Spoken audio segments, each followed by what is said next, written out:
Hey everybody, Lance the Pants here, and today I'm going to bring you guys something nobody asked for, but I'm going to do it anyway, because I've done it for the past 2 games. Today I bring you guys my impressions of Pokemon Omega Ruby and Alpha Sapphire. Now, Pokemon Alpha Sapphire, it's the version I got, because I've never actually had a, well, I never owned, when I was a kid, I never owned Ruby. Okay, I played Ruby, I never owned it, technically, I borrowed it. And I owned Emerald, but I never did own Sapphire, so if you know, I'll get Sapphire, at least I own it for once. So, I bought Sapphire the same day Smash Wii U came out. Impressions of that video that comes soon. But, Pokemon Alpha Sapphire, of course, is the remake of Generation 3. Hoenn, you know, those games. Alpha Sapphire, I have to admit, I am very, very impressed with how that game turned out. Because I wasn't really, I mean, I was hyped up, you know, Hoenn fucking confirmed, you know. I liked Hoenn a lot as a kid. But I kept up, like, with stuff coming out for it. And I was like, well, you know, we're getting Pokemon games yearly now, and that kind of bothered me, and I was wanting them to stop. I still kind of wish, I kind of hope they take a break next year, honestly, but I got off of Sapphire, and I started playing. I played Smash more at first, but then I started really getting into Sapphire, and I started really, really liking it. And I gotta say this here, it's up there in my favorite Pokemon games, without a doubt. The game is... Don't listen to what IGN says. 7.8, that's too low. And too much water is stupid. The game is really... I'm going to go into full detail here in a second, but it's really good. I'm going to say this here. If you do not want spoilers for the game or the Delta episode, then do not watch this. I'll actually put a point where I get to the Delta episode when I get there. Because I'm going to talk a lot about the Delta episode, because I actually really liked it. But... Pokemon Alpha Sapphire, of course, it basically follows the basics of Gen 3. You know, start out with either Trico, Torchic, or Mudkip. Of course, I started out with Trico because it's Master Race. Scream, Mudkip, and Torchic. Trico's my man, what can I say? Sceptile's my favorite Pokemon. But I really liked it. I mean, you got your nostalgia with Gen 3, and you know, you're getting new stuff with it. I mean, of course, you got Mega Evolutions, always pretty cool. You get a free Latios or Latios. Okay, you get Latios for Alpha Sapphire, Latios for Mega Ruby. And I really like that. Even though getting a free Legendary is kind of cheap, I think, at points, I don't mind that, since you're getting it for free. And the thing is, they give you that. And you still cannot do the whole... I mean, you can Mega Evolve with it, they still don't give you the... flute thing, so you can like fly around. I understand. Well, see, I don't see the point of that really, because even with that, you still cannot like land in certain other towns. You can only do towns that you've been in until you get to the point where you can like start finding other legendaries, which I'll talk about here in a second. Which is really weird, but like the boss strategies, they're basically the same, like all of them. They always have the same Pokemon. The only boss strategies that really change are, I mean, well, like, you know, if you're doing Alpha Sapphire, Archie, and Omega Ruby Maxi, they can do Mega Evolutions with their Pokemon now. And, the Elite Four, which I really actually, I don't know why. I didn't really like the Elite Four battles in the original ones, but I loved them in Alpha Sapphire. I don't know what happened. I guess it's probably just changed. I don't know. But I liked them. They do have new teams on. Like, I know, the Ghost Hawaiian girl, I think it's like Phoebe, I think it's her name. She now has a Dusknoir, which is really cool, I thought. Even though she still has Dusclops. And she was the hardest Elite Four member for me. I thought the hardest was going to be Drake. Because when I was a kid, I remember I hated fighting Drake in Emerald. But now in this game, like, I use Latios. And I just use, like, I didn't even go Mega. I kept regular Latios. I just Dragon Pulse. And I just wrecked through him. I didn't take any damage on Drake, which I'm really shocked by. Because his silence used to give me a lot of crap. Well, it's that, and they made the game easier from the original gen, well, except for Legendary. Well, I want to get to them. I get to that. And they do change the story up a little bit, where basically, of course, in this game you have the whole primal Kyogre, or for Omega Ruby you had Groudon, and they actually try to make a decent story with it. And I was shocked that they actually, like, I'm not shocked because they've been doing that a lot with Pokemon. They try to make the story more engaging, which I really like, because it's an RPG. I think the story needs to be a really important plot point, or needs to be a really important point to the game. Which I've been in essence like, probably, well, technically it started with Diamond and Pearl, I guess, but it really reached its peak with, Black and White 1. It went a little bit down in Black and White 2, got better in X and Y, and I think if it didn't beat, okay, I don't think it beat Black and White 1, yeah, with its storytelling, but Alpha Sapphire got really close in the end of it, because I really like the ending, because you actually get, you know, character development for, like, Archie, and somewhat matte. And you know, you actually get to see May, your rival in the game. If you, okay, I was a boy. Or it can be Brendan, I guess, if you're a girl. You actually get to see them get somewhat character development, which I don't remember from the original. And I really like that. And they actually go more with the emotional factors, because you actually start to like that, and you kind of, I don't do the whole shipping thing, but you kind of get like a lot of shipping moments kind of with May and your character, or Brendan and your character, which I really like. I thought that was pretty cool. And then, of course, you have the whole, what's the word? Kyogre thing. For me, it was Kyogre, forgot on it. I really liked the scene where you're, well, for me, I was riding on Kyogre and you're going to the depths of the Cave of Origin. That scene was really cool, because it's actually a big, you know, the world is on your shoulders factor. And it shows character development, even from, like, Maxie, if you're playing off Sapphire, you don't see a lot of him. I guess it's Archie and Omega Ruby, too. Which I really, really liked. And they really do try to go with the more story factor, and I love that for Pokemon, because they can try that so much, and they really don't even, for this game, they really don't shove the whole friendship thing down there, like I kind of thought they did for X and Y, but in this game they really don't do that, which I really, really liked. Thought it was a really good touch. So story-wise, for Pokemon, they actually improved it from the original game, which shocked me a lot. What gameplay, it's basically Pokemon. If you played X and Y, you played it. I think there were a few new moves added for this, but I might be wrong on that. But you know, the gameplay, it's still really fun. They actually did tone down the really long route in around, I believe, Moss Deep to Sootopolis, or Sootopolis to Evergrande City, however you say it. Where basically, that's everybody thought, like, oh my god, there's so much water in this game. They toned that down a lot, believe me, which I'm glad for, because some of the water routes in the original were really long, and this, they're still somewhat long, but they're not that bad. They also turned down the encounter rate. Thank God for that, because if they had to keep the encounter rate long like they did in the original, I swear, I would have been so mad, because you would run into, like, water Pokemon, like, I swear to God, if I see another Tentacruel in the Gen 3 games, like, the past, well, the original Gen 3 games, I was gonna choke somebody, because that's all you ever saw. And of course, the game, it's just great. Graphics-wise, the best, let's see, I don't know if it's the best on the 3DS. I think Kid Icarus Uprising and Mario 3D Land are still pretty good-looking games for the 3DS. Well, Luigi's Mansion. But when it comes to Pokemon games, use the best looking, I think they're up there. They're totally up there with the best looking 3DS games, I believe now. There are a lot of facial expressions, which I'm glad they did that, because I actually really like when they get, like, more, you know, zoomed up on the face in X and Y. And they do that so much more here to get more of a, that's what I'm trying to get for, I guess it's a more emotional factor, I guess, but, like, say, what's what I'm looking for, they zoom up more on the faces, and I guess they shows more emotion, is what I'm trying to get at. And you do have ones where it kind of looks like default face look and stuff, but they actually do show emotion, which I like. That's something like Wind Waker, everybody hates that, but that shows, you know, emotions links. You know, he's not a cardboard box in that game, which I really like. It's the same way here. You're not just like, hey, we're characters, you know, we're like sprite. Well, they're not sprites anymore, they're telling models now, which I think's cool.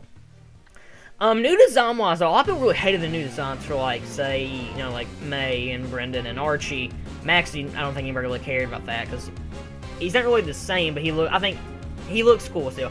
Archie, a lot of people hate it, but I really like it, because he's just Aquaman, basically. It's like, whales! We can use whales! But I liked it. I actually didn't like May's at first, but it's grown on me now. I actually do like May's design a lot now. Brendan still looks pretty okay. And you can actually tell now that he actually that his hair is brown instead of white. That's actually a hat. You never would have thought that until somebody tells you.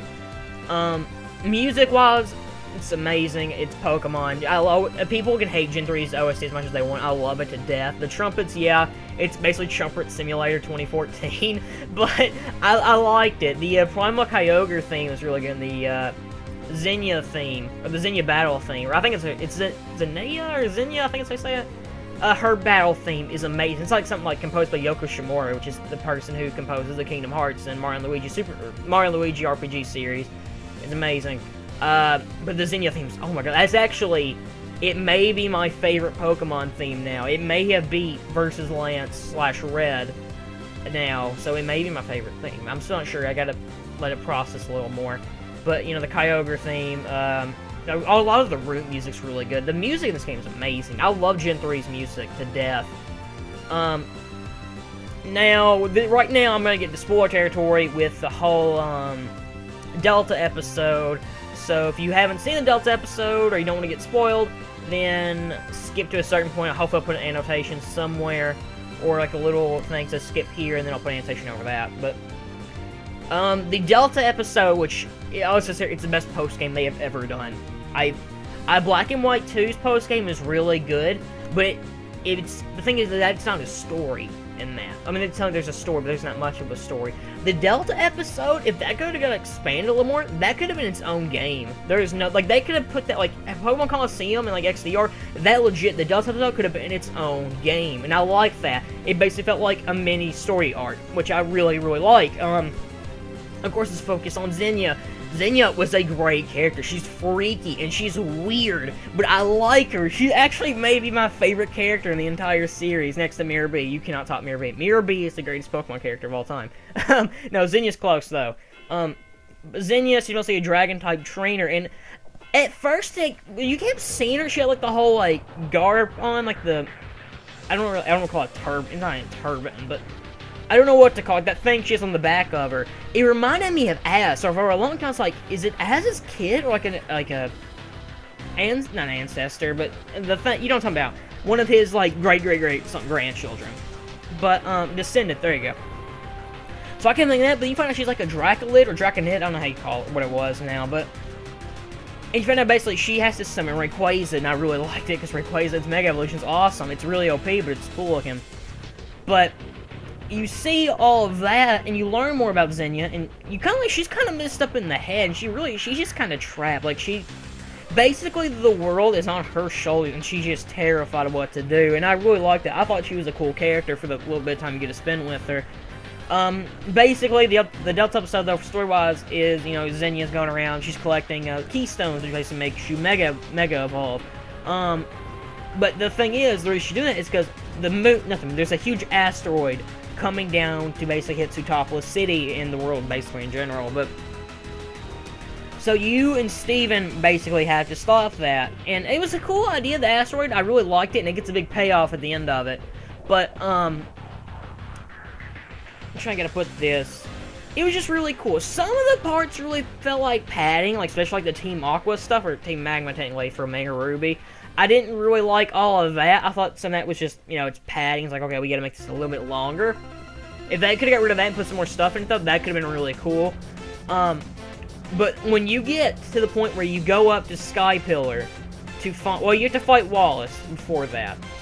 But when you get to Sky Pillar, and you learn about Rayquaza basically being the originator of Mega Evolution, that really was really cool. I liked learning about all that, because Mega Evolution, we really didn't know much about it. Well, we knew, like, how the Pokemon War was in X and Y, and we found out about Mega Evolution in this new game. And the thing is, since Pokemon now is kind of going with the whole, like, more story route, I get the feeling with the next game, if it's not Z or X and Y 2, we're going to learn more about the whole Pokemon world. And I like learning about stuff, because it's world building. That's something Pokemon has needed for a really long time, because in RPG, we need to learn more about this world and more things about it, which is always a really good thing.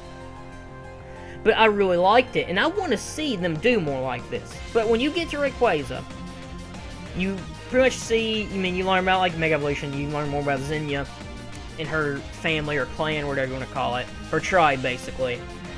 You learn about that.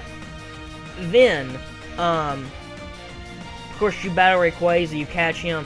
Then Xenia's like, you know what? He's like, you're the new successor. You're to watch this land, nature, people, Pokemon thingy. But then you battle Xenia with her amazing, and I do mean amazing. If I couldn't remember this, I will put amazing all over the video. Battle theme, which I adore so much. It's so good, and I need to edit that in the video. But it's so good. You battle her. She's a Mega Salamence. Really cool. Then you beat her. Then you go to space. You go to space in a Pokemon game by riding on the back of Mega Rayquaza. It's awesome. When I got up there, though, you start going to space. You see the asteroid coming down. I kind of thought you were going to have Rayquaza shoot like a Hyper Beam, like Dragon Ascent, which is the name of Mega Rayquaza and Rayquaza in general gets, at it. No, you run through the asteroid, and it's so cool. I loved it. But then, when the asteroid breaks, you see something. and it's a black triangle. And if you haven't seen it, I'm doing it now. Okay, wink, wink, nudge, nudge. I'm gonna pretty much not credit myself. I'm gonna plug myself on my own channel. Really weird. You see a black triangle, and that may have seen from an event in either the Gen 3 games, Counting Fire Renly Screen, which I'm doing a Let's Play of. Go watch. I'm gonna shut up there. But you see a black triangle. What that black triangle is, it is the holder of the space Pokemon Deoxys. And all you see when you see that, you see the triangle go up, it starts moving across the screen, getting redder and redder, just like in the event, and you see tentacles come out. And it's Deoxys. And when I saw that, I legit freaked out. I was like, oh my god, I'm gonna fight Deoxys for the first time. Because I never got to fight him in the event. But I saw that, and I lost my crap. I was like, oh my god, it's Deoxys. And his battle theme is still really good. But you see him, and once it ends here, Deoxys is the biggest pain in the butt to catch in that game. I swear to god, it took me 3 hours to catch him. He is so hard to fight. Because pretty much what they do, before you fight Rayquaza, you can save. When you do that, make sure you save. Because I saved there. But once you fetch Rayquaza, you are not going to get any chance. As soon as you catch him, you're going to fight Zinnia. You don't get a chance to save between that. Then you're going to go fight Deoxys. If you lose against Deoxys, you kill him, you pretty much lose the battle and you have to go back. Technically, I learned this after I finished the game, but you can actually, if you kill Deoxys, you can go back to the Sky Pillar and fight him again, which is really cool. But I didn't know that. But I sat there fighting Deoxys, and he's level 80, and you have a set level 70 Rayquaza. Deoxys, I forgot that his defense stat is ridiculously low. So basically, Rayquaza, one Dragon Balls, boom, killed him. I had to keep resetting for 3 hours straight to fight him. And I eventually caught him with an Ultra Ball, thank God, on 1 HP. And I was so happy. I wasn't in tears, but oh my god, I was so happy. But then you see the ending. Basically, you learn about, Wallace is basically going to become the champion whenever Steven steps down. And Zinnia brings this up earlier, and I question this. When you see her in Monsty Space Center, she mentions that their plan originally was they were going to warp the, asteroid away with, like, the little, like, floor warp panels. They even bring that in the story. That's hilarious to me. And they make a lot of movie references in this, which I really liked. But they mention that, and Zinnia goes, no, that could land in another Hoenn.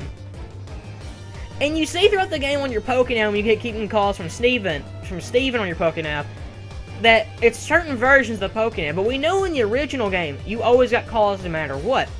An interesting theory people are coming up with is that maybe the remakes are different dimensions or continuities than the originals, which I really thought that was a cool idea, because that would make a lot of sense for some games. Like, you know, we never really know where, like, Ruby, Sapphire, and Emerald take place in the canon. I mean, it's a timeline for Pokemon. But we don't know where Diamond and Pearl we do know. But Black and White we know. X and Y we don't know. So, a theory that people are going around with is Gen 1, 2, 4, and 5 are in one timeline. Then we have Gen 3 and 6 in another timeline. And then, like, remakes are basically, you know, somewhere else. Okay, technically, in the other one, it's Gens 1, 2, 3, the originals, 4 and 5 in one timeline.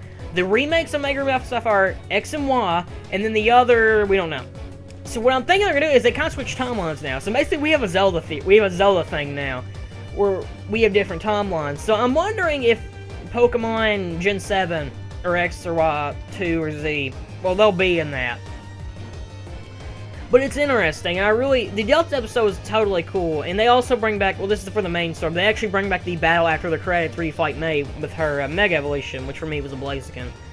But I really liked that. It was really cool, and it was just cool. The Delta episode was totally awesome, and it's actually it's the best post-game in any Pokemon game, without a doubt. Now that I finished about the Delta episode, I forgot to talk about the side, Wally, which is the little green hair boy, is sick. He actually gets more character development in this, which I really like. He actually was pretty uplifting when you fight him in Victory Road, which is always cool. He actually gets a Mega Stone, which I liked. But Pokemon Alpha Sapphire is totally worth buying. If you get it for Christmas, you're gonna love it. I had to pay, well, my parents paid for it. It's our birthday present. Awesome. Thank you, parents, I guess is the name. But Alpha Sapphire, really good game. I think it's better than X and Y. X and Y I like, but Alpha Sapphire and Omega Ruby, great. The remakes, I think this. I'm not sure if it beats Heart Gold and Soul Silver, but it's close, actually. I really enjoyed it, and it's totally worth $40 to get. If you get it for Christmas, it's going to be a great Christmas gift, and I totally can recommend it. Honestly, story, they improved a lot. I'd give it like maybe a 7 to an 8. Of course, it has their filler moments, but, you know, that's a thing. Gameplay, Pokemon's always good. Why did I give it an 8 though, stupid? But, you know, the music, always good to Pokemon. I don't think it's ever really gotten terrible. You know, graphics, always good. So if I had to give it a rating, I'd actually give Pokemon Alpha Sapphire probably a 9 out of 10, or an 8.5 to a 9, somewhere around there. Really good game, though. I actually do recommend getting it, especially if you loved Gen 3 as a kid like I did. And, you know, relive that nostalgia. So, yeah, there's that. It's a great game, ladies and gentlemen. I really do recommend getting Pokemon Alpha Sapphire. So, I've been Late to the Pants. You all been wonderful. And I'll see you guys another time for another video. See you guys next time.